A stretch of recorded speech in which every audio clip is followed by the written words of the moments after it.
Sawadee-kap, hello and welcome to Daily Wisdom, Walking the Path with the Buddha. Today is our Pali Canon and English study group, and we're studying the words of the Buddha in volume 13, chapters 51 through 60. This is volume 13 of our book series titled Generosity. What we do in this program is I invite students in Zoom to be able to read a chapter.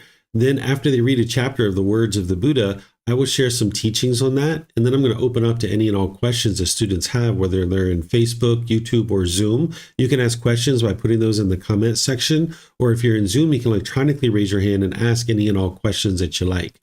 These chapters are actually quite small. Some of them are just kind of a couple of paragraphs or a page or something like that. So we're going to be studying these 10 chapters between 51 to 60. If there's anyone in Zoom that would like to volunteer, you're more than welcome to raise your hand electronically to volunteer to read, and you can also ask questions that way too. So let me know if you'd like to read this first chapter.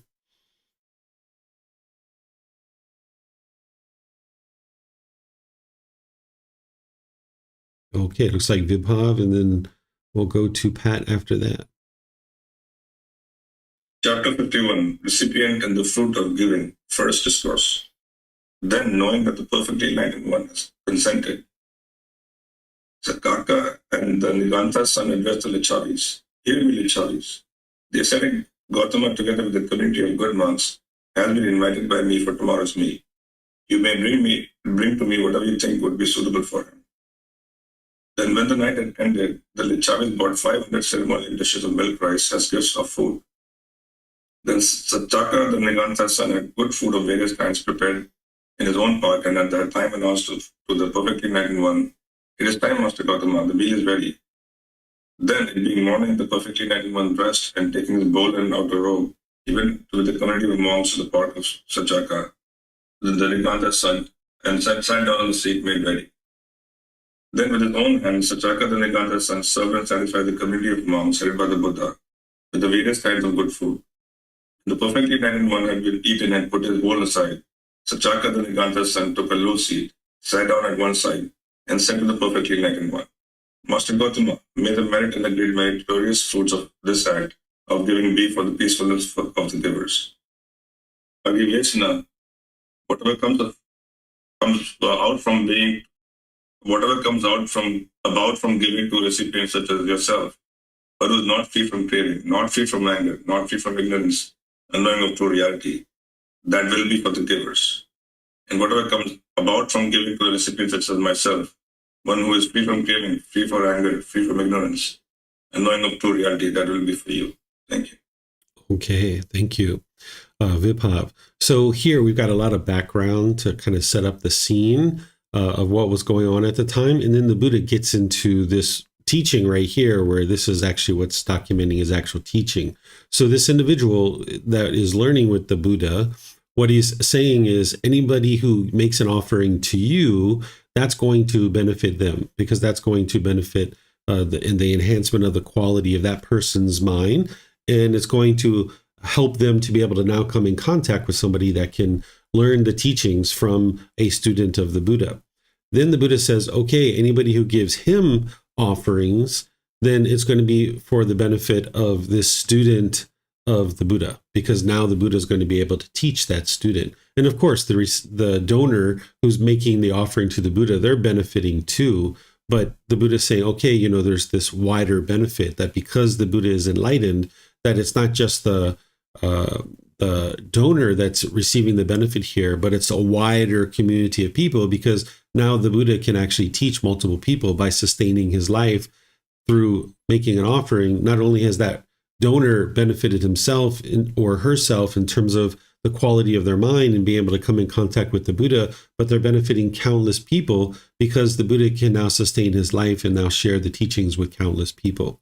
So this is just a very short teaching here. And I actually have this documented down here. As you guys probably are aware, you have the words of the Buddha, you have a reference to take you back to the original source teachings in the Pali Canon, and then you have the words from me to be able to help you more fully to understand and elaborate beyond just what the Buddha is describing, because sometimes his teachings are connected to other teachings. And if you aren't familiar with that, this words here will help you to be able to understand that. So let me know if you guys have questions on this first chapter, just something really short here with a lot of background story. All right, Viphav, you have a question? Yeah, the question was really like in the end, the Buddha is saying that the seems to be saying that the folks who have actually given the food and to Adivesna, their offering will be whatever comes about, whatever the wholesomeness comes out of giving to him is going to benefit them. But whatever given to the Buddha will only benefit Adivesna. That part I do not understand, because the people who actually are also offering food also is being offered to the Buddha. So and they'll be getting also the benefit of the food to the Buddha. Yeah, this is where you can't look at the teachings of the Buddha in isolation. He's not saying that, this will only benefit, this person. That's not what he's saying.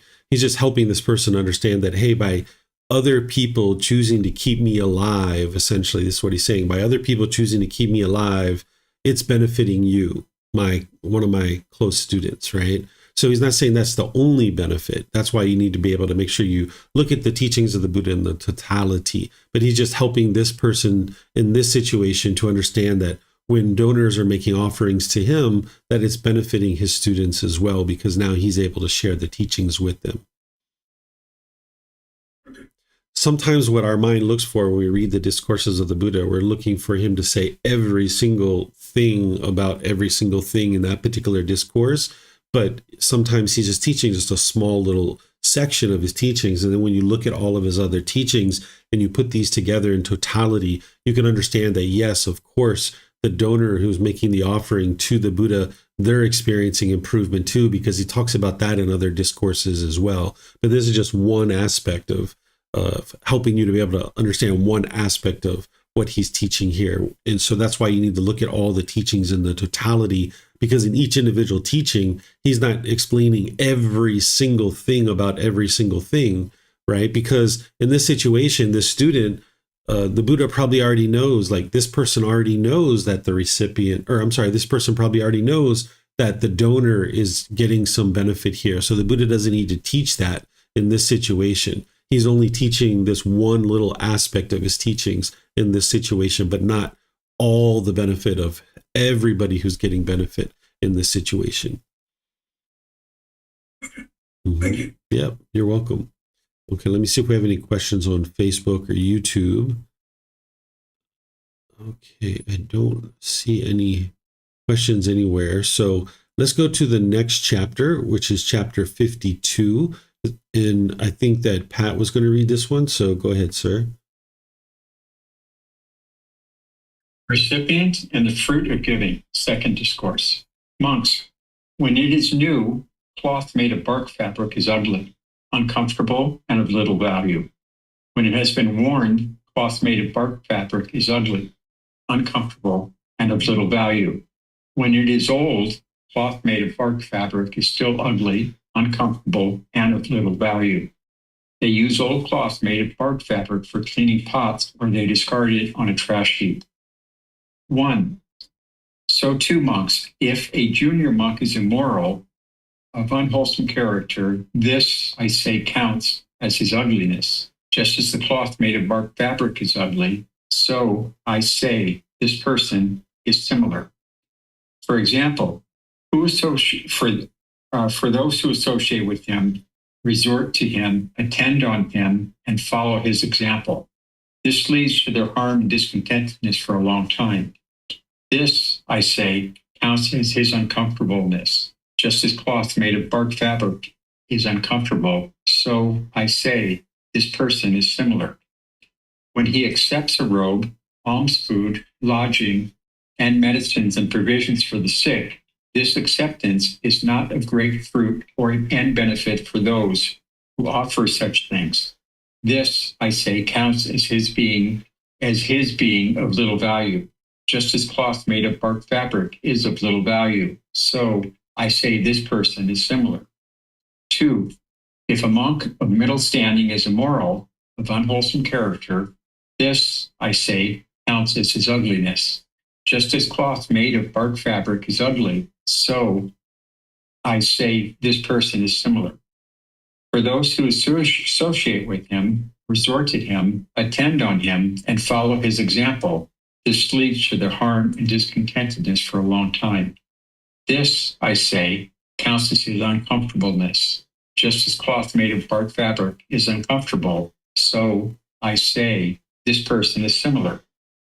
When he accepts a robe, alms food, lodging, and medicines and provisions for the sick, this acceptance is not of great fruit and benefit for those who offer such things. This, I say, counts as his being of little value. Just as cloth made of bark fabric is of little value, so I say this person is similar. 3. If an elder monk is immoral, of unwholesome character, this, I say, counts as his ugliness. Just as cloth made of bark fabric is ugly, so I say this person is similar. For those who associate with him, resort to him, attend on him, and follow his example, this leads to their harm and discontentedness for a long time. This, I say, counts as his uncomfortableness. Just as cloth made of bark fabric is uncomfortable, so I say this person is similar. When he accepts a robe, alms food, lodging, and medicines and provisions for the sick, this acceptance is not of great fruit and benefit for those who offer such things. This, I say, counts as his being of little value. Just as cloth made of bark fabric is of little value, so I say this person is similar. If such an elder monk speaks in the midst of the community, the monks say to him, "What gives you, an unwise person, the right to speak? Do you think you are entitled to speak?" He then becomes angry and displeased and utters speech on account of which the community expels him, as if discarding the clothing made of bark fabric on a trash heap. Thank you. All right. Thank you, Pat. So, when we think about ordained practitioners, and we think about ordained practitioners specifically during the lifetime of the Buddha, we might think that everybody's practicing the teachings really closely, right? This isn't true. When a Buddha is teaching, when they're in existence and their students are learning with them, some students are going to be learning and growing and developing and doing that really closely and making all kinds of progress on the path. But then there's going to be some students who aren't. And even though they're learning directly with the Buddha, they're making the choice themselves not to make forward progress, and they're making unwise decisions about their moral conduct. So here, the Buddha's talking about individuals who are kind of new to the path to enlightenment, and individuals who are kind of been ordained for a period of time, and the people who've been around for kind of a longer period of time, junior, middle, and senior. This is just kind of the length of time that people have been ordained. And these individuals are immoral and of unwholesome character. And the Buddha is describing this as being ugly, just like the bark fabric is ugly. And then he's saying anybody who associates with this person, resorts to this person, or attends to them, following their example of this unwholesomeness, it's going to lead to their own harm and discontentedness for a long time, because they're following what this person's doing that is unwholesome and unwise, right? You're not interested in just following people. Nobody has ever gotten to enlightenment by being a follower. An enlightened being isn't a follower. They're going to have teachers that are guiding them to understand the truth, but each individual practitioner needs to be their own independent thinker and make decisions rising above the murkiness of the world, because the world is into all kinds of unwholesome things. And if you were to just follow what the world's doing, you're going to be continuing to do those unwholesome things. But even in a community of practitioners, if there's people who are into unwholesome things, if you follow those individuals, even as being part of a community, then it's going to lead to your harm, because you're making unwise decisions too. So as you put out harm, harm's coming back in your discontentedness as well. And the Buddha's calling this as the fabric being uncomfortable, right? Because you're going to be uncomfortable in these situations. And then he says, okay, if this person accepts a robe, alms, food, lodging, or medicines, provisions for the sick, this is what is actually accepted as part of an offering. He's saying this is not producing great fruit and benefit for the person who donates, right? So the donor who's donating, it doesn't actually produce much value. He's saying this is a very little value. The reason why is because you're supporting someone who's into unwholesome things, and you're not coming in contact yourself with somebody who actually deeply understands the teachings and would then be able to help you understand how to progress on the path to enlightenment. So whenever the Buddha talks about making offerings to ordained practitioners or teachers or anybody like this, he talks about making offerings to virtuous practitioners. And this is based in discernment. Everything the Buddha taught, whether it's your deciding about what to do with your finances or what to do in terms of cultivating wholesome relationships or how you interact with your life partner and things like this, he talks about all these things based in discernment, wise decision making. Because in order to get to enlightenment, you're going to need to bring your practice up to the point where you're making wise decisions 100% of the time. And then you're going to need to live your life that way for an extended period of time, multiple years, in order to extinguish all your unwholesome karma. So you can't ever get to the point where you're making 100% wise decisions if you're not practicing discernment. So everything is based in discernment, including your practice of generosity and how you practice generosity. You would like to practice discernment or wise decision making, not only about the amount of time, effort, energy, and resources that you share with others, but also who you choose to actually make offerings to. We've got a discourse today that you'll be able to see where the Buddha talks about the different types of beings that you could actually make offerings to in the improved quality that you'll be able to experience as a result of coming in contact with people who are wiser and wiser. But here, he's talking about how this is of such little value. And this is really helpful for you to keep in mind as you're making decisions about who to make offerings to in terms of your time, effort, energy, and resources, that you make sure you know the individual and that you're making offerings where it's going to be beneficial for that individual to get to enlightenment, for the community to be able to then be able to have this individual share teachings, and for you to be able to learn teachings. But of course, your ultimate goal is to enhance the quality of your mind. That's what you're doing when you're practicing generosity. You're never interested in having expectations, but you do need to practice discernment in each individual situation. So let me know what questions you guys have here on this particular chapter. You can put that into Facebook, YouTube, or in Zoom. Okay, I don't see any questions. So now we'll go to chapter 53. Is there someone who would like to read this one?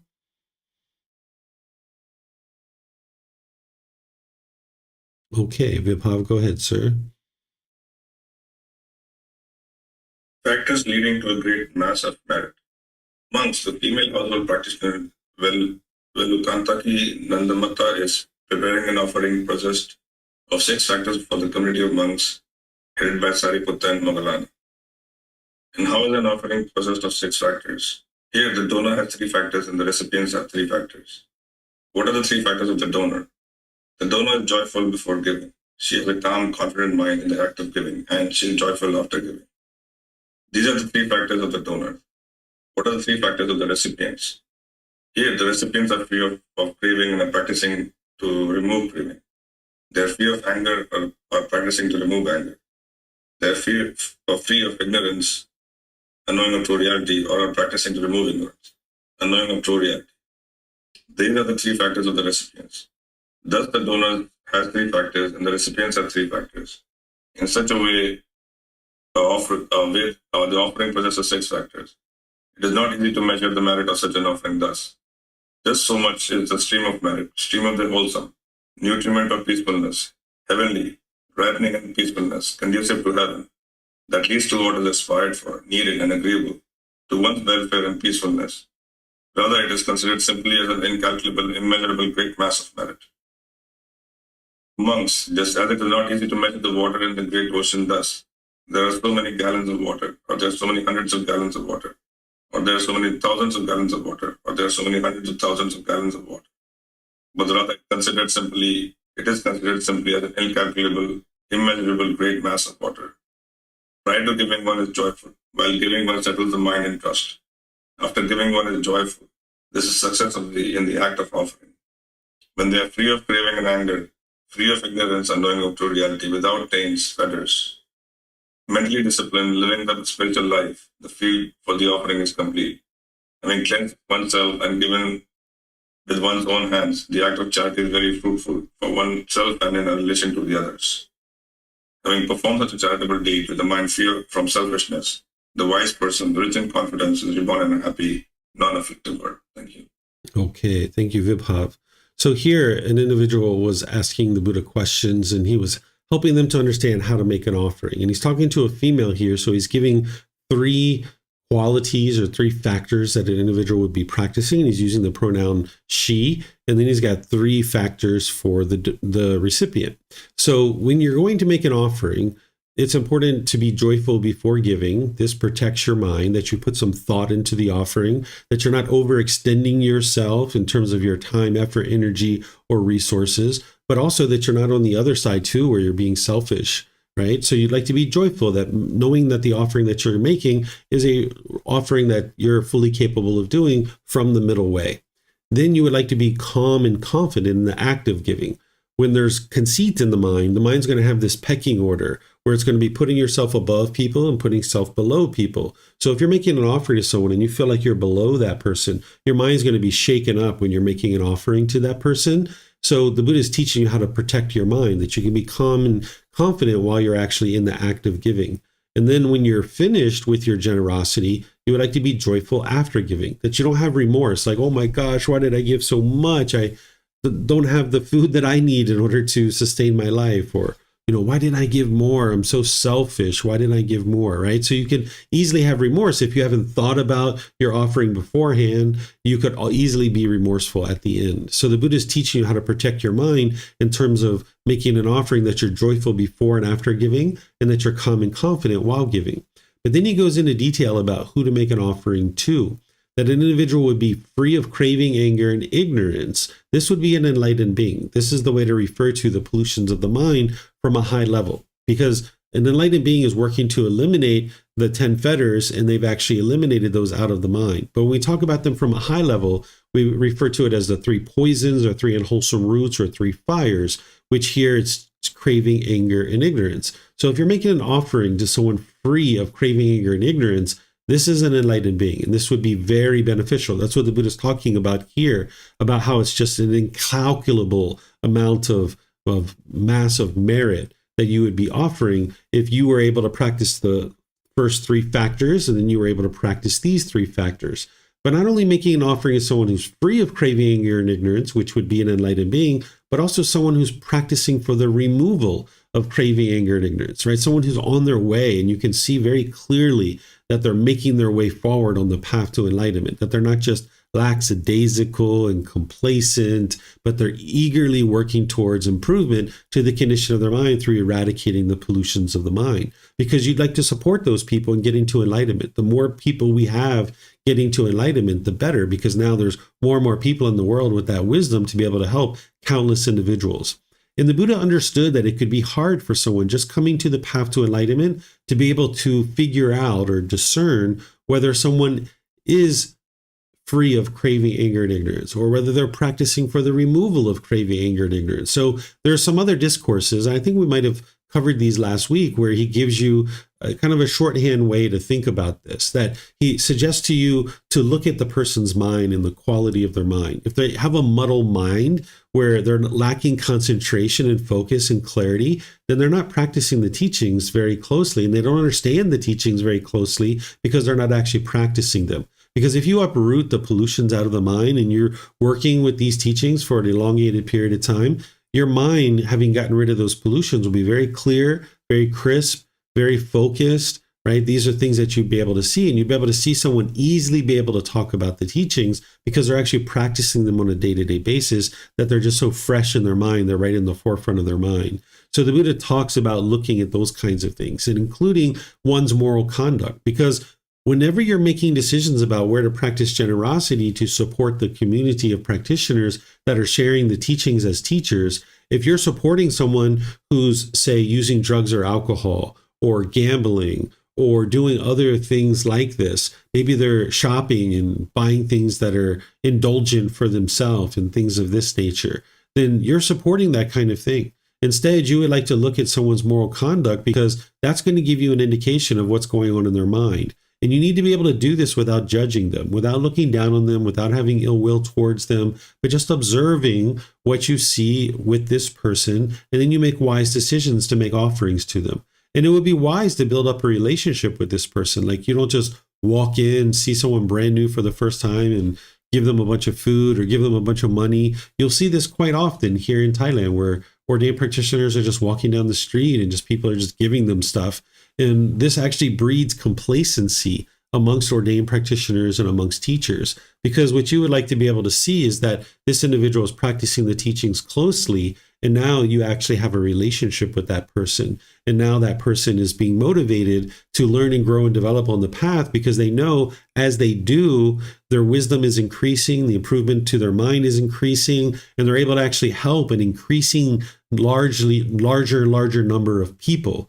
Right. And then this actually motivates them to do that, because they know they have food, they have clothing, they have shelter, they have medical care. And that's essentially the role of an ordained practitioner or a teacher who's given up their worldly life to pursue a life of sharing these teachings. They should be solely dedicated to helping their students to be able to get to enlightenment. And in order to do that, they need to be dedicated to their own enlightenment so that they can actually cultivate wisdom and then share that wisdom with others. So you would like to use discernment when you're making these offerings, because that's going to ensure that those people who are practicing the teachings the closest, that they're getting offerings so that they can be sustained in the world and then offer those teachings to other people. The Buddha goes on here and talks more about how, this is producing a massive amount of merit and so forth. He even talks about how this is conducive to heaven. It's important to always keep in mind that that's not the goal of the teachings of the Buddha. The goal of the teachings of the Buddha is this peacefulness, right? Getting to enlightenment where the mind's completely peaceful and joyful. And he goes on here talking about some other things as well, helping you to be able to understand what he taught above this in kind of a little bit of a different way. So let me know what questions you guys have on this particular teaching, this discourse. This is chapter 53, Factors Leading to a Great Mass of Merit. All right, I'm not seeing any questions. So we'll go to the next one, which is chapter 54. And it looks like Pat's going to volunteer for that one. Go ahead, sir. Four purifications of offerings. Monks, there are these four purifications of offerings. What for? 1. There is an offering that is purified through the donor, but not through the recipients. 2. There is an offering that is purified through the recipients, but not through the donor. 3. There is an offering that is not purified through neither the donor nor the recipients. 4. There is an offering that is purified through both the donor and the recipients. 1. And how, monks, is an offering purified through the donor but not through the recipients? Here, the donor is virtuous, practicing moral conduct and of wholesome character, but the recipients are immoral and of unwholesome character. It is in this way that an offering is purified through the donor, but not through the recipients. 2. And how is an offering purified through the recipients, but not through the donor? Here, the donor is immoral and of unwholesome character, but the recipients are virtuous, practicing moral conduct and of wholesome character. It is in this way that an offering is purified through the recipients, but not through the donor. 3. And how is an offering not purified through neither the donor nor the recipients? Here, the donor is immoral and of unwholesome character, and the recipients too are immoral and of unwholesome character. It is in this way that an offering is not purified through neither the donor nor the recipients. 4.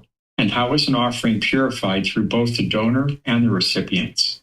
Here, the donor is virtuous, practicing moral conduct and of wholesome character, and the recipients too are virtuous and of wholesome character. It is in this way that an offering is purified through both the donor and the recipients. These are the four purifications of offerings. Thank you. All right. Thank you, Pat.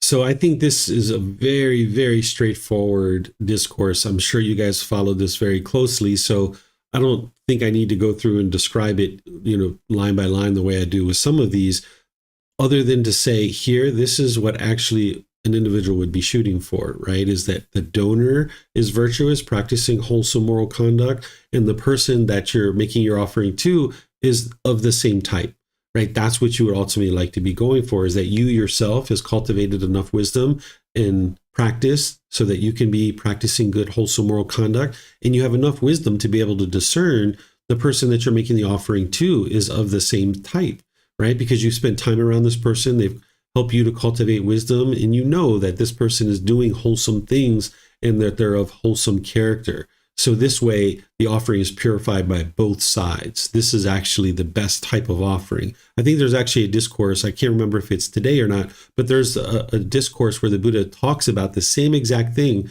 And he, at the end, says this is the very best type of offering, where it's actually purified on both sides. So let me know if you guys have questions on this one, because I think it's very self-explanatory. But if you need help, just let me know if you need help with this one. Okay, I don't see any questions anywhere. So we'll move on to chapter 55. Is there someone who would like to read this? Okay, Andrew, go ahead, sir.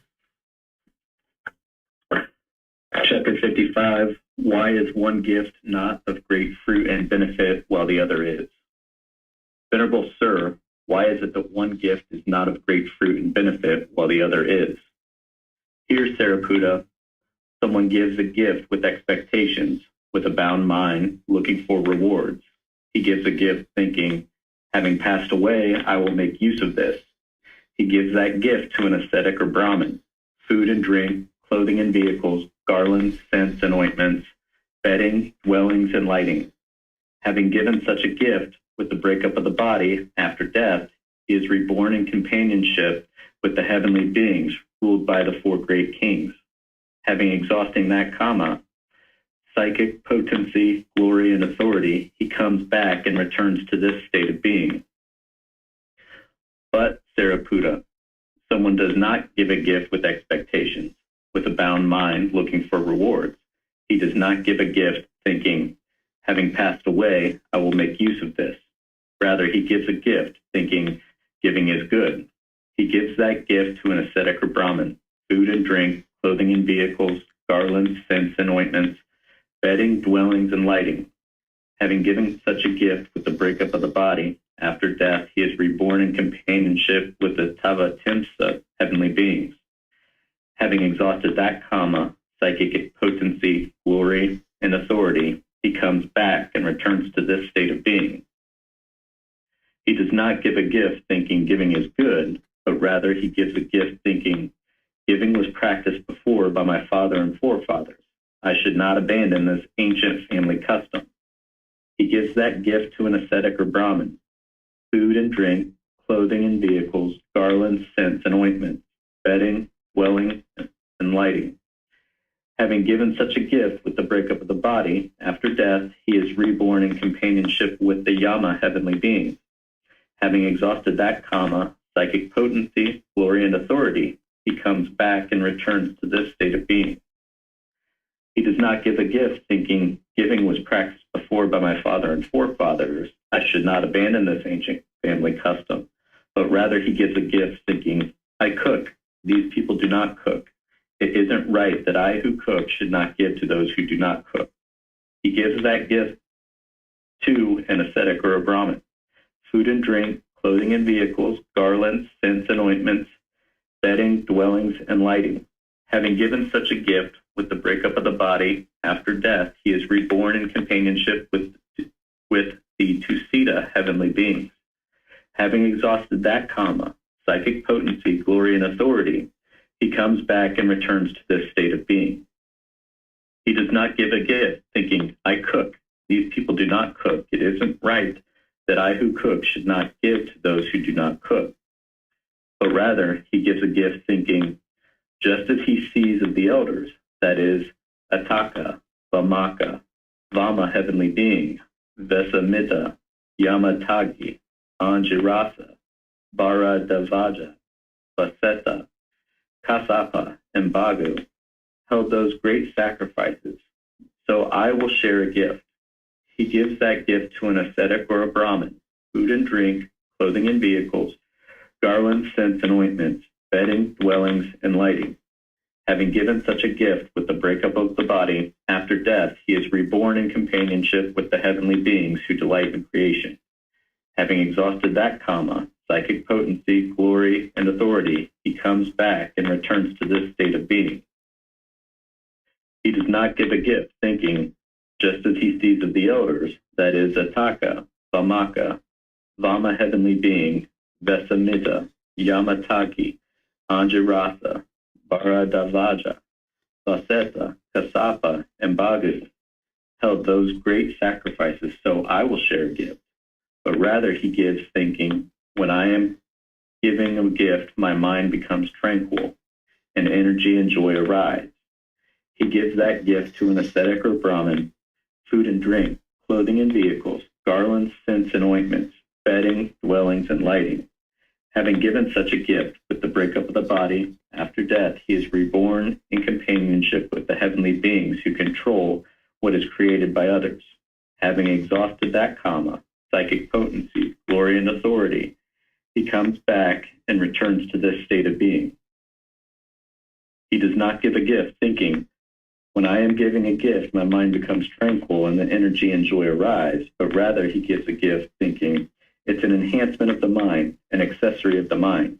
He gives that gift to an ascetic or Brahmin, food and drink, clothing and vehicles, garlands, scents and ointments, bedding, dwellings, and lighting. Having given such a gift with the breakup of the body, after death, he is reborn in companionship with the heavenly beings of Brahma's company. Having exhausted that kama, psychic potency, glory, and authority, he does not come back and return to this state of being. This, Sariputta, is the reason why a gift given by someone here is not of great fruit and benefit. And this is the reason why a gift given by someone here is of great fruit and benefit. Okay, thank you, sir. Great job with the pronunciation of those names and different labels. So here, these first several paragraphs, the Buddha is describing kind of lower levels of benefit of what would actually produce any type of benefit. Because here in this first one, he's talking about someone who gives a gift with expectations. If you're giving a gift with expectations, that's not actually generosity yet. So there's still craving, desire, attachment there. There's still longing, yearning. The mind is bound up. This person is looking for rewards, right? And this is why he's giving this gift. This person is thinking that once he passes away, that he's going to make use of this gift. This is a common thing that you'll hear in many Buddhist cultures, is that when they go to the temple, they will make sure that they're giving water, for example, because they think if they don't give water, that in their next life, they're going to be thirsty. So they're giving that water because they think that that's the water that they're going to drink in a future life. Or they might give certain foods that they actually enjoy eating in this life. And they think that if they give those foods during this life, that when they're reborn, they're going to be able to eat those same foods in the future. This isn't what's going to produce beneficial results in order to be able to train your mind to get to enlightenment. And that's why the Buddha is saying this person, they come back and they return to this human world, right? They're not actually necessarily getting to enlightenment in this case, right? They're actually coming back into the human world. They're being reborn. In each one of these, there's actually rebirth, but as they're being reborn into, maybe higher states of being within the human realm, or ultimately into the heavenly realm as well. And by the time he gets down here to this last one, this is actually what it is that you would like to be practicing on a regular basis. That he does not give a gift thinking, when I am giving a gift, my mind becomes tranquil and energy and joy arises. But rather, he gives a gift thinking it's an enhancement of the mind, an accessory of the mind. That's what you would like to be with. When you're practicing generosity, just know that it's helping you eliminate craving, desire, attachment. That's what's going to produce the beneficial results. You don't want anything. You don't expect anything. You're not longing, yearning for anything. You're not looking for any rewards. You're just making this offering because you know it's an enhancement to the quality of your mind. And of course, you need to practice discernment when you're making that offering. And by giving that particular gift, what the Buddha is saying, okay, at the breakup of the body, now this individual is being reborn into this realm of the heavenly realm with Brahma's company, right? This is God. This is the way that they refer to God during the lifetime of the Buddha. So he's saying here that this individual does not come back to this state of being. So this person is in the third stage of enlightenment, essentially, and they're going to get to enlightenment in the heavenly realm. So this is what you would like to be practicing. And it's not that you just make one offering this way and what bada bing, bada boom, you're in the heavenly realm, right? And that's all not the ultimate goal anyway. The ultimate goal is actually to get to enlightenment in this life.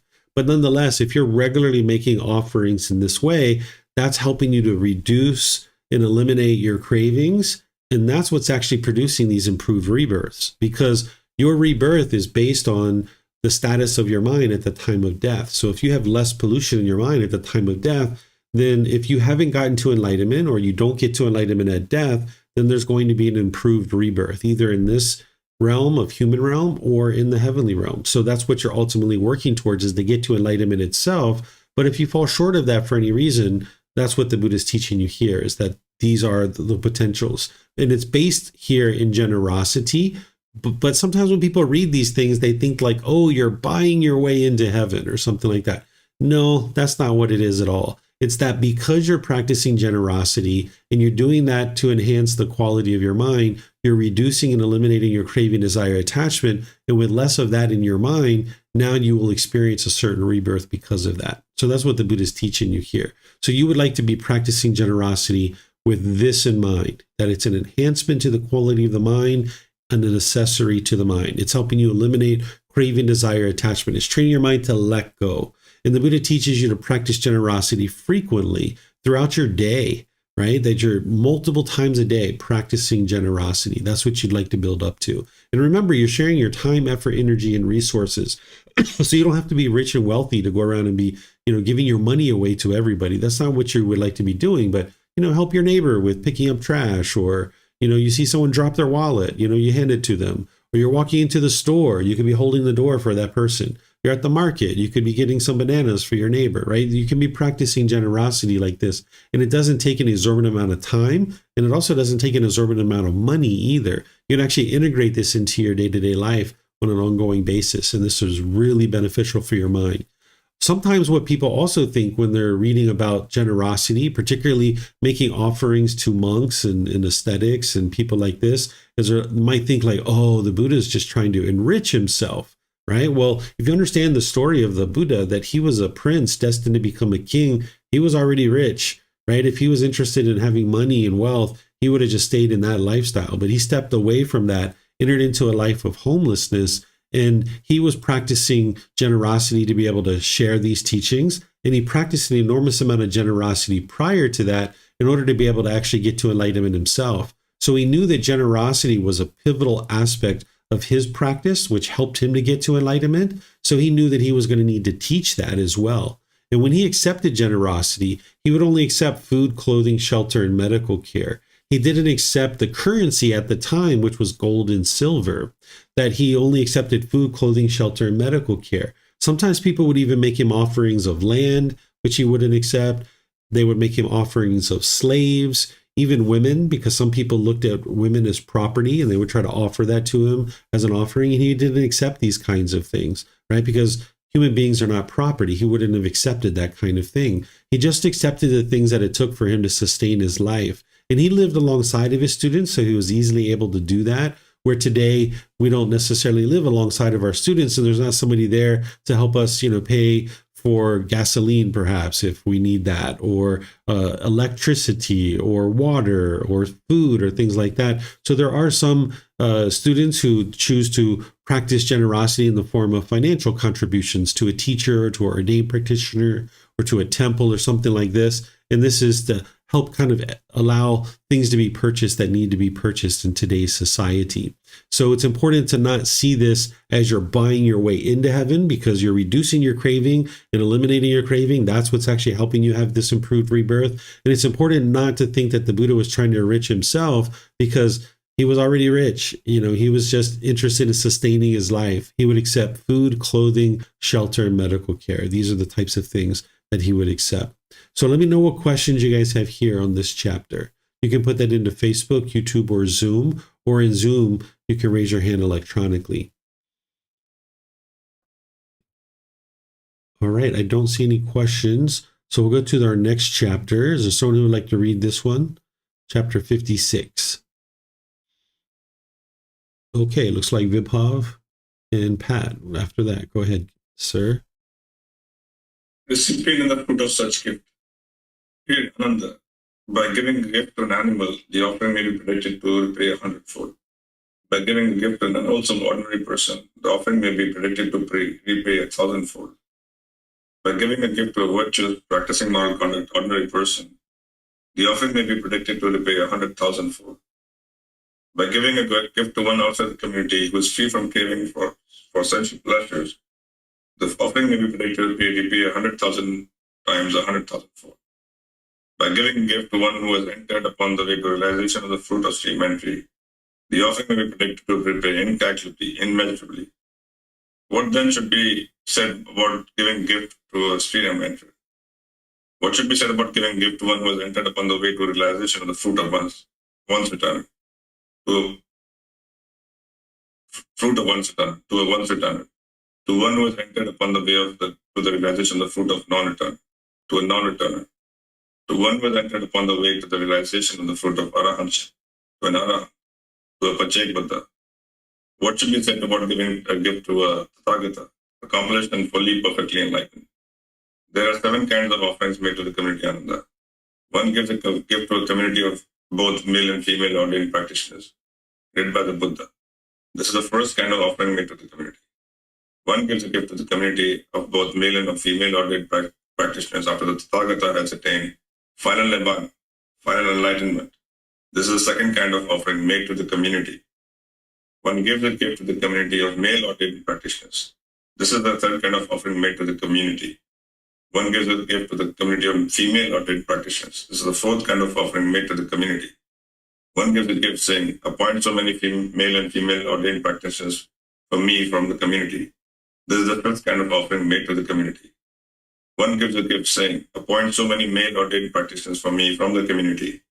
This is the sixth kind of offering made to the community. One gives a gift saying, appoint so many female ordained practitioners for me from the community. This is the seventh kind of offering made to the community. In future time, Ananda, there will be members of the clan who are yellow necks, immoral, of unwholesome character. People will give gifts to those unwholesome persons for the sake of the community. Even then, I say, an offering made to the community is incalculable, immeasurable. I say that in no way is a gift to a person individually ever more fruitful than an offering made to the community. There are 4 kinds of purification of offering. What for? We already read there this. There is the offering for that is purified with the donor. We already read this, Vibhav. This is the one that we just read, but we can jump down here. This is new right here. That is about the perfectly enlightened one side. When the fortunate one side said that, teacher said further, when a virtuous person to when an unwholesome person gives with trusting heart a gift righteously obtained, placing confidence that the fruit of action is great, the donor's virtue purifies the offering. When an unwholesome person to a virtuous person gives with untrusting heart a gift unrighteously obtained, nor places the confidence of the fruit of action, nor places confidence that the fruit of action is great, the recipient's virtue purifies the offering. When an unwholesome person to an unwholesome person gives with untrusting heart a gift unrighteously obtained, nor places confidence that the fruit of action is great, neither's virtue purifies the offering. When a virtuous person gives to a virtuous person to a virtuous person gives with trusting heart a gift righteously obtained, placing confidence that the fruit of action is great, that gift, I say, will come to full fruition. When a passionless person to a passionless person gives with trusting heart a gift righteously obtained, placing confidence that the fruit of action is great, that gift, I say, is the best of worldly gifts. Thank you. Okay, thank you, Vibhav. So I'm just going to go all the way back here where we started, because this is the discourse that I was mentioning to you guys, where the Buddha talks about kind of this increased level of benefit as you make offerings to different types of being. So here he starts with an animal, that even giving a gift to an animal when you're practicing generosity, it's actually beneficial. It's going to help you because you're practicing giving and sharing. It's enhancing the quality of your mind. That's what you're working for, right? To train your mind to let go. So there's some benefit there, right? And then same thing, even you give to an unwholesome person. Sure, there's some benefit there, right? Giving a gift to a virtuous, ordinary person who's practicing wholesome moral conduct. There's some benefit there. And now the Buddha goes through all these different people. He ultimately gets to people who are in one of the 4 stages of enlightenment. That's what he's talking about here, about stream entry, once returner, non-returner, and otter hunt. Of course, there's increased levels of benefit there because not only are you still enhancing the quality of your mind through training it to let go, but you're coming in contact with someone who's in one of the 4 stages of enlightenment, and now you can actually learn how to get to one of those 4 stages of enlightenment. That's one of the added benefits here that it's happening. This individual here, this, however we'd like to pronounce it, Pali Buddha, this individual is someone who's gotten to enlightenment by themselves without the help of any teachers or any guides, but they choose not to share their teachings, right? So I've never met someone like that, but they must exist, or else the Buddha wouldn't have taught about them. And then ultimately the Buddha says, okay, here, sharing an offering with an actual Buddha, with a Tathagata, a fully perfectly enlightened one, there's an enormous amount of benefit there, because you're coming in contact with an actual Buddha, and you can get deep, deep wisdom about how to actually progress on the path to enlightenment. So he's saying these are the 7 kinds of offerings made to the community. And now he goes on to explain these different types of offerings. So you guys heard Vibhav read this. This is pretty self-explanatory here. Then he talks about purification of the offering, which is what we previously read. So you guys are familiar with that. And then he just goes into kind of talking about it in this particular way. But I'm going to jump down here to this. This is where he's saying, when a passionless person to a passionless person gives with trusting heart a gift righteously obtained, placing confidence that the fruit of action is great, that gift, I say, is the best of worldly gifts. What he's talking about here is one enlightened being making an offering to another enlightened being. That's what he's talking about here. Because oftentimes people think of the word passion, they think about it in a beneficial way, like, oh, he has such passion, right? That's just craving, desire, attachment. That's the mind longing, yearning, because this person is so passionate. They might be so emotional, right? This is because of craving, desire, attachment. This is not a ideal quality. This is not a virtuous quality to have passion. You would actually like to get to the point where you don't have that passion, but you have dedication, you have determination, you have diligence to go forward with a particular task.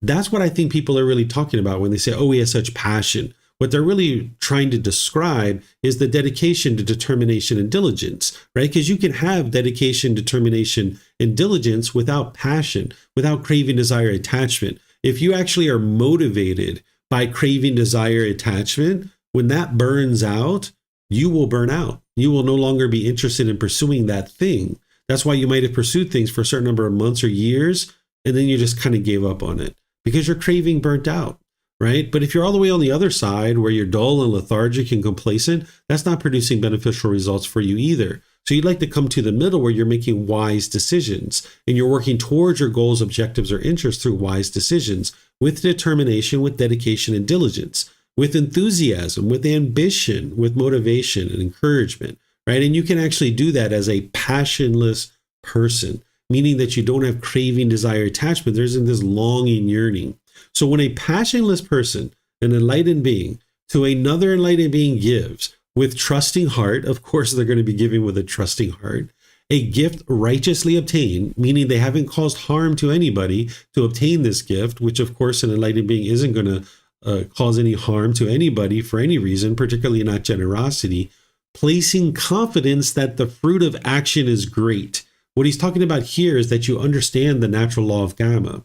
The fruit of action is that you understand the cause and effect or action and result of the natural law of Gama. So someone who's gotten to enlightenment, they understand the natural law of Gama very well. So they are placing confidence that the fruit of action is great. They understand that action is what makes the world go round. That gift, I say, is the best of worldly gifts, right? Because now you've got two enlightened beings that are together, and this is going to help the teachings just propagate in the world more and more, so more and more people can experience that enlightened mental state. So that's what the Buddha is talking about here. This is something that we haven't talked about in this book yet, and we haven't talked about it in this series of discourses that we're studying today, right? Even here, where the Buddha is talking about a virtuous person giving to another virtuous person, right? This is full of fruition. This is full of benefit, right? That's ultimately what he's talking about up here, where he's talking about how an offer is purified by both the donor and the recipient. That's what he's talking about, two virtuous people, right? That someone who's the donor is virtuous, making an offering to a recipient who's virtuous as well. This is full of fruition, full of benefit, because they're now coming together and they're able to this person's able to help the donor to be able to now understand the path to enlightenment and cultivate wisdom. So let me know what questions you guys have here on this discourse. Pretty long one here. I just kind of shortened it for you, Vipav, because we've already read that. So let me know what questions you guys have. All right. Vipav, I see your hands up. Do you have a question, or is that from reading? That was from reading, sir. Oh, okay. No worries. All right. So we'll go on to the next discourse. Is there someone who would like to read chapter 57? Okay. Looks like Pat's going to read that one. There we go. All right, sir. Persons who are worthy of gift. First discourse. Monks, this assembly is free from unbeneficial speech. This assembly is free from idle chatter. It consists purely of heartwood. Such is this community of monks. Such is this assembly. Such an assembly as is worthy of gifts, worthy of hospitality, worthy of offerings, worthy of respectful salutation, an incomparable field of merit for the world. Such is this community of monks. Such is this assembly. Such an assembly that a small gift given to it becomes great, and a great gift greater. Such is this community of monks. Such is this assembly. Such an assembly as is rare for the world to see. Such is this community of monks. Such is this assembly. Such an assembly as would be worth journeying many leagues with a travel bag to see. Such is this community of monks. Such is this assembly. In this community of monks, there are monks who are arahants with taints destroyed, who have lived the holy life, done what had to be done, laid down the burden, reached their own goal, destroyed the fetters of existence, and are completely liberated through final knowledge. Such monks are there in this community of monks. In this community of monks, there are monks who, with the destruction of the 5 lower fetters, are due to reappear spontaneously in the heavenly realm, and there attain final nibbana without ever returning from that world. Such monks are there in this community of monks. In this community of monks, there are monks who, with the destruction of 3 fetters and with the fading of craving, anger, and ignorance, are once returners, returning once to this world to make an end of discontentedness. Such monks are there in this community of monks. In this community of monks, there are monks who, with the destruction of the 3 fetters, are stream emperors, no longer subject to hell, bound for liberation, headed for enlightenment. Such monks are there in this community of monks. In this community of monks, there are monks who reside devoted to the development of the 4 foundations of mindfulness: body, feelings, mind, mental objects. Such monks are there in this community of monks. In this community of monks, there are monks who reside devoted to the development of the 4 right kinds of striving, right effort, of the 4 bases for spiritual power, also known as mental power: initiative, energy, mind, investigation, of the 5 sense bases: eyes, ears, nose, tongue, body, of the 5 powers: confidence, energy, mindfulness, concentration, wisdom, of the 7 factors of enlightenment: mindfulness, investigation, energy, joy, tranquility, concentration, equanimity, of the Noble Eightfold Path. Such monks are there in this community of monks. In this community of monks, there are monks who reside devoted to the development of loving kindness, of compassion, of sympathetic joy, of equanimity, of the meditation on unattractiveness of the body, of the perception of impermanence. Such monks are there in this community of monks. In this community of monks, there are monks who reside devoted to the development of mindfulness of breathing, mindfulness, meditation. Thank you. All right. Thank you, Pat. So here the Buddha is talking about the types of people and the types of practitioners that are in his community. And you can see that they span all the way from enlightened beings all the way to people who are just working on meditation. And that's all they're working on, is just trying to develop their meditation practice. And he's saying these are the types of people that would be wise to make offerings to, right? That they're free of unbeneficial speech, right? They're free of idle chatter. And the Buddha is saying that this assembly is consisting of heartwood. And if you look at a tree, the heartwood is the center wood. This is the highest quality of wood, right? So the Buddha is saying that his community is of this type because you have all these different types of individuals who are within his community. And this is the types of individuals that the Buddha is recommending to make offerings to, because that allows the teachings to come into the world and produce more and more benefit. That's why he's saying here, such an assembly that a small gift given to it becomes great, and a great gift becomes greater, right? Because now these individuals who are practicing the teachings very well are going to ensure that those teachings continue in the world. So this is more from the Buddha helping you to figure out who would be wise for you to make offerings to. And he gives you multiple discourses about this, and then you can kind of put together in your own mind what you think, based on the natural law of karma, would be wise to make offerings to a particular community or a particular individual based on what you're observing with the quality of this person's mind and their practice. So let me know what questions you guys have here. Okay, I don't see any questions. So now let's go to the next chapter. This is chapter 58. And it looks like Andrew would like to read that one. Go ahead, sir. Chapter 58, Persons Who Are Worthy of Gifts, Second Discourse. Monks, these 8 persons are worthy of gifts, worthy of hospitality, worthy of offerings, worthy of reverential salutation, and unsurpassed field of merit for the world. What 8? The stream enterer, the one practicing for a realization of the fruit of stream entry. The once returner, the one practicing for realization of the fruit of once returning. The non-returner, the one practicing for realization of the fruit of non-returning. The arahant, the one practicing for realization of the fruit of arahantship. These 8 persons, monks, are worthy of gifts, worthy of hospitality, worthy of offerings, worthy of reverential salutation, and unsurpassed field of merit for the world. The 4 practicing the way, and the 4 established in the fruit. This is the upright community, composed in wisdom and virtuous behavior. For people intent on sacrifice, for living beings seeking merit, making merit that ripens in the acquisitions. What is given to the community bears great fruit.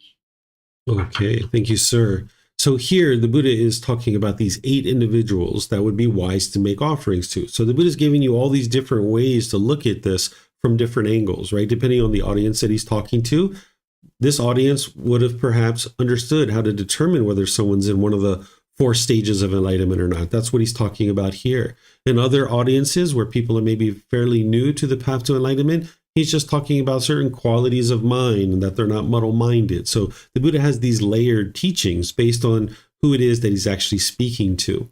So stream enterer, once returner, non-returner, and arahant, that's the 4 stages of enlightenment. The mind is actually enlightened when it's in this stage of arahantship.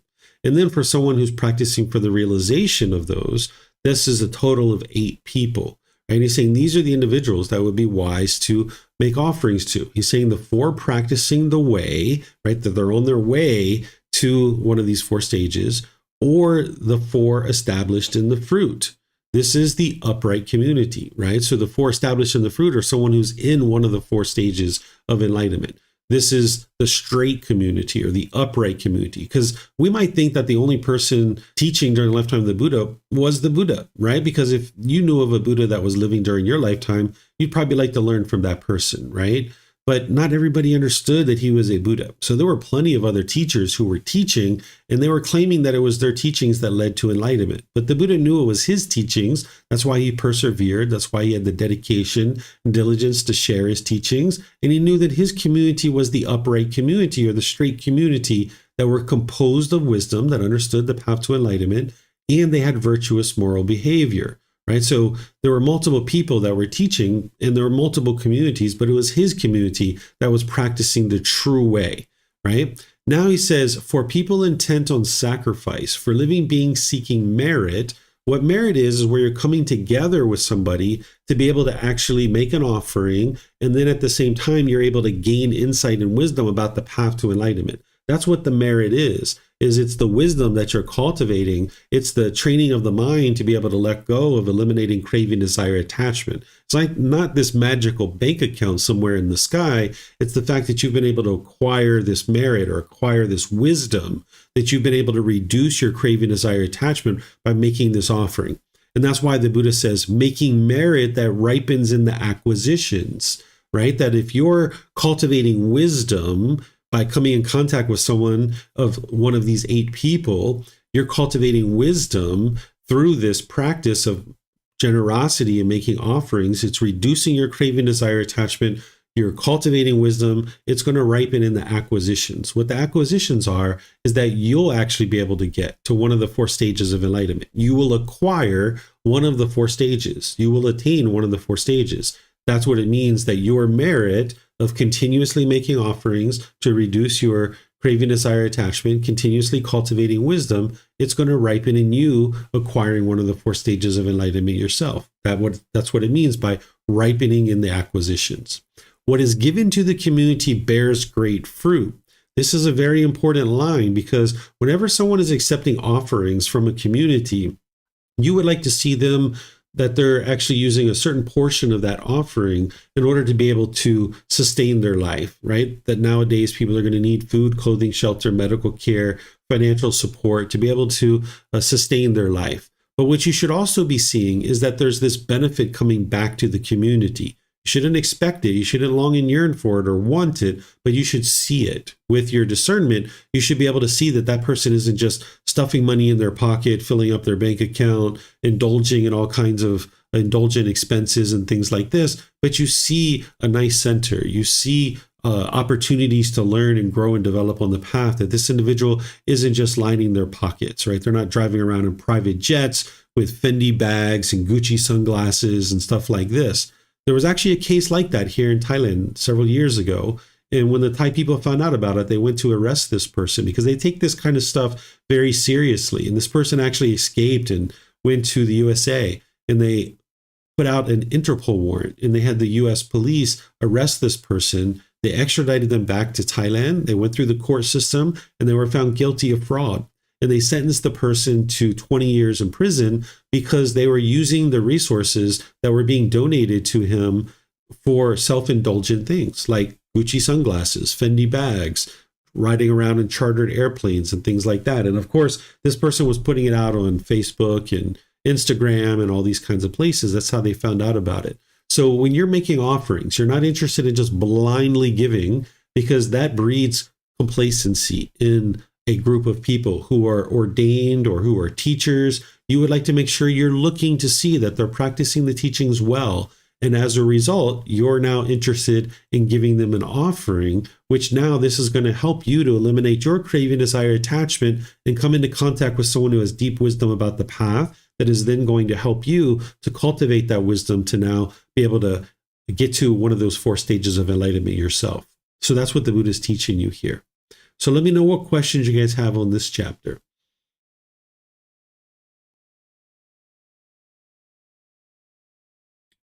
Okay, I don't see any questions anywhere. So let's move to the next one, which is chapter 59. Is there someone who would like to read this one?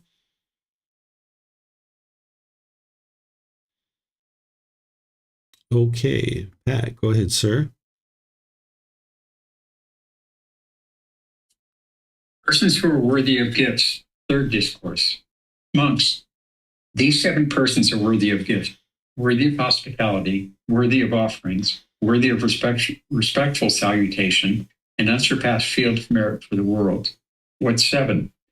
The one liberated in both respects, the one liberated by wisdom, the body witness, the one accomplished in view, the one liberated by confidence, the teachings practitioner, and the confident practitioner. These 7 persons are worthy of gifts, worthy of hospitality, worthy of offerings, worthy of respectful salutation, and unsurpassed field of merit for the world. Thank you. All right. Thank you, Pat. So again, another discourse giving us another angle to look at in terms of who to make offerings to.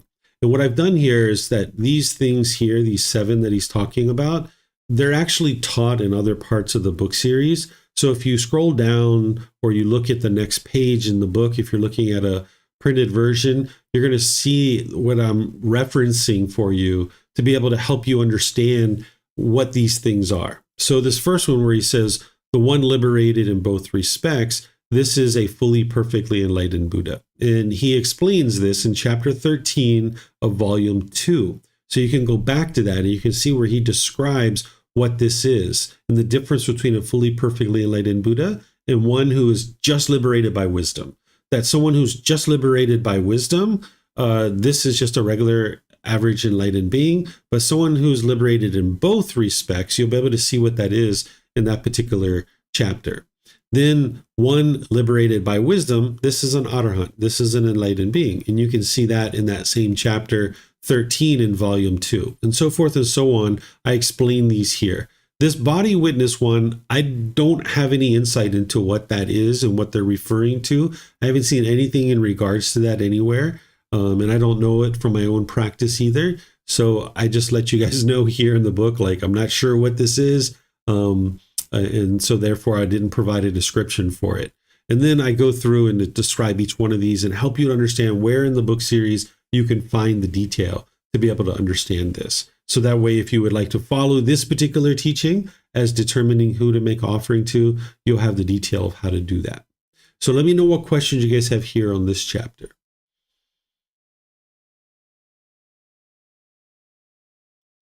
Okay, I'm not seeing any questions. We're towards the end of our program here, so I suspect you guys don't have many questions, that we've been through almost 13 volumes of books here. So you guys have learned a lot to this point. So I'm seeing that your questions are all tapering off as we've gotten to the end of this program, which is what you would think for people who have studied very deep and very closely, that the questions would kind of taper off like that. Okay, so it looks like Vibhav is volunteering for this last one for this evening. So go ahead, sir. Persons who are worthy of gifts. Monks possessing 5 qualities. A monk is worthy of gifts, worthy of hospitality, worthy of offerings, worthy of respectful salutation, and unsurpassed field of merit for the world. What 5? Here a monk is accomplished in virtuous behavior, moral conduct, accomplished in concentration, accomplished in wisdom, accomplished in liberation, and accomplished in the wisdom and the vision of liberation. Possessing these 5 qualities, a monk is worthy of gifts, worthy of hospitality, worthy of offerings, worthy of respectful salutation, and unsurpassed field of merit for the world. Thank you. Okay, thank you, sir. So once again, down here in the notes section where I've shared some details with you, I've helped you to be able to see how to know what each of those things are. Someone who's accomplished in virtuous behavior, the Buddha describes this in the Eightfold Path, and he describes it in the 5 precepts. That's someone who's accomplished in virtuous behavior. So if you're familiar with those teachings, you'd be able to identify that individual. Accomplished in concentration, well, you need to be able to understand the teachings in chapter 67 in volume 3. This is where the Buddha talks about the 4 developments of concentration, right? So forth and so on. So each one of these I've detailed for you to help you understand. I'll just share what a couple of these are here. Let's just start with number 4. Someone who's accomplished in liberation. This means that they've completely eliminated all the 10 fetters, and they've had an extended period of time where there's no discontentedness in the mind whatsoever.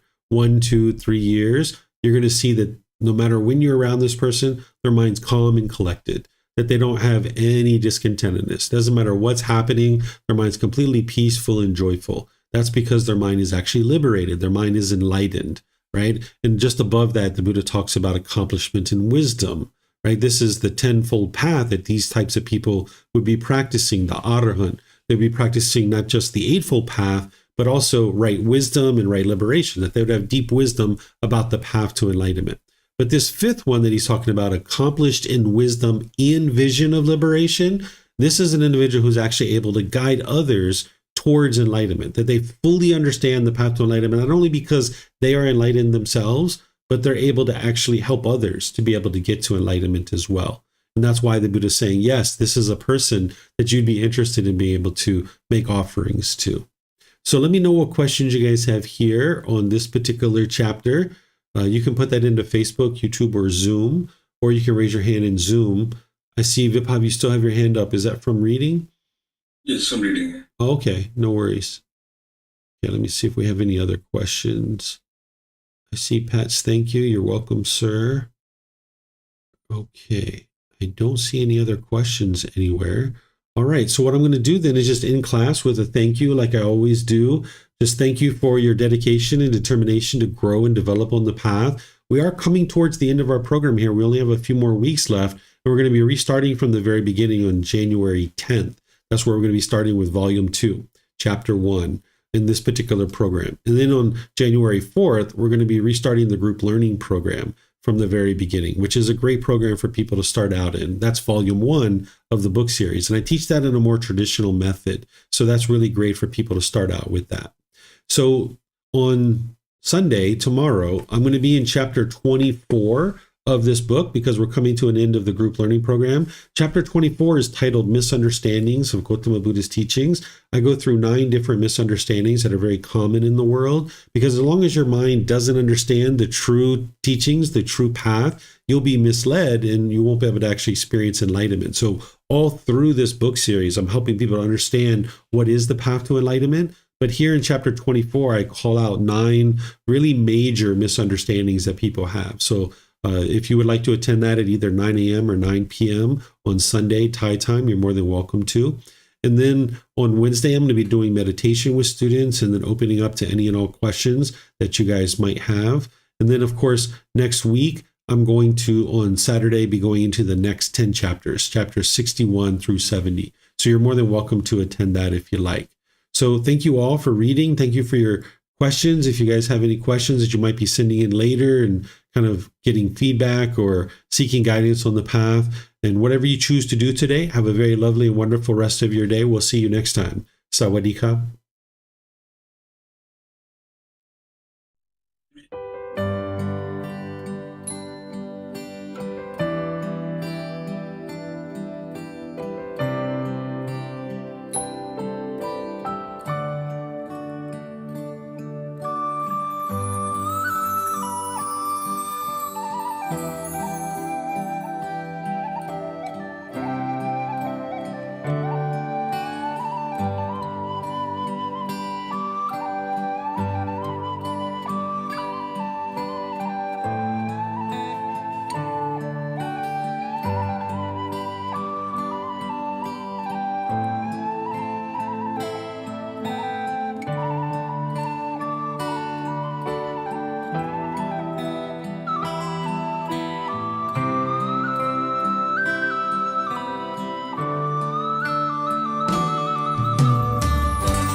Thank you again for watching. Enjoy your meditation.